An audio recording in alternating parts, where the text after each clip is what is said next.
হিন্দুদের জায়গা জমির কাদের কাছে দখলে সেটা বাংলাদেশে সবাই জানে। এই পর্যন্ত এই 15 মাসে বাংলাদেশে যত খুন করা হয়েছে, বন্ধ করেছে, সেটাও মানুষের জানে। আমি চট্টগ্রামের এখানকার স্থানীয় বাড়ি, আমার গ্রামে বাড়ি নাই, দাদাকে পছন্দ করি। আপনাদের নিয়ম নীতিগুলি আমার ভালো লাগে। আমি চাই জামাতে ইসলাম যদি প্রতিষ্ঠিত হয় তাহলে আমরা হিন্দুরা সুরক্ষিত। জামাতে ইসলামে যদি ইসলামী আন্দোলন করে থাকে, সেখানে তো লেখা আছে বিধর্মীকে হেফাজত করবে, তাদের সুরক্ষা করবে, তাহলে তো আমরা 100% সুরক্ষিত আছি।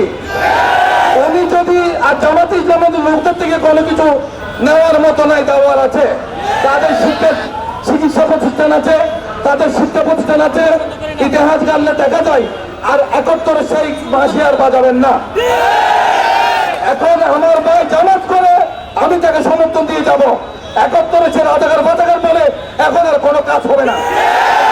এখন হচ্ছে আমাদের দেশকে কিভাবে সুন্দর রাখবো, আর সুন্দর হবে আমাদের এই প্রার্থী 9 নম্বরে যে প্রার্থী আছে, তিনি আপনাদেরকে সেবা দান করবে। আমি তার থেকে সেই প্রত্যয় ব্যক্ত করি এবং আমাদের দাবি দাওয়া রয়েছে, সেই দাবি দাওয়াগুলি আমরা মহানগরে দিব, আর সেগুলি তিনি পর্যবেক্ষণ করবেন।